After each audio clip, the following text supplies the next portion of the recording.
काल सर्प योग को एक विनाशकारी योग माना जाता है। हमारे जो प्राचीन ज्योतिषी ग्रंथ हैं उन ग्रंथों में काल सर्प योग ज्यादा उल्लेखनीय नहीं माना गया है, लेकिन आधुनिक ज्योतिषी ग्रंथों में काल सर्प योग का बहुत महत्व बताया गया है। यह काल सर्प योग जो है यह कार्यों में बाधा डालता है।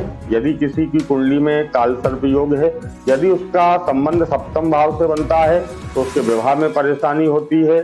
यह काल सर्प योग उसके विवाह को होने नहीं देता है।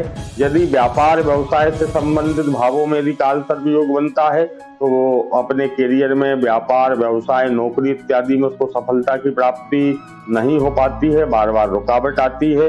यदि संतान भाव से इसका संबंध होता है तो संतान की प्राप्ति नहीं होती है, या संतान होने में व्यक्ति को बहुत ज्यादा संकट, आपत्ति इत्यादि आती हैं। इसी प्रकार जिन भी भावों के मध्य, दो भावों के मध्य राहु और केतु विराजमान हो जाते हैं और इन भावों के एक तरफ या इनके मध्य में अन्य सारे ग्रह आ जाते हैं, तो राहु और केतु के द्वारा यह ग्रह ग्रसित हो जाते हैं या इनकी छाया में आ जाते हैं, जिससे बाकी जो अन्य ग्रह हैं वो अपने शुभ फल को नहीं दे पाते हैं। इसलिए व्यक्ति के जीवन में, उसकी जन्म कुंडली में कई प्रकार की रुकावटें आती हैं, कार्यों में बाधा आती है और व्यक्ति पूर्ण रूप से सफलता को प्राप्त नहीं कर पाता है।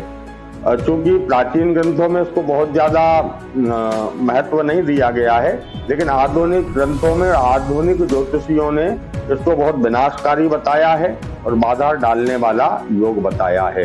लेकिन भगवान शंकर की पूजन आराधना करने से काल सर्प योग जो है वह, उसका पूरा दुष्प्रभाव जो है वह समाप्त हो जाता है। हमको भगवान शंकर की आराधना करना चाहिए, नित्य प्रति भगवान का अभिषेक करना चाहिए, ओम नमः शिवाय या महामृत्युंजय मंत्र का जप करना चाहिए। इसके अतिरिक्त किसी शंकर जी के मंदिर में जो शिवलिंग वहां विराजमान है, उस शिवलिंग को तांबे का नाग जो है दान करना चाहिए, पहना करके आना चाहिए। ऐसा करने से राहु केतु जनित जो भी उपद्रव हैं वह शांत होते हैं। काल सर्प योग द्वारा जनित उपद्रव, जो बाधाएं, वह शांत होती हैं।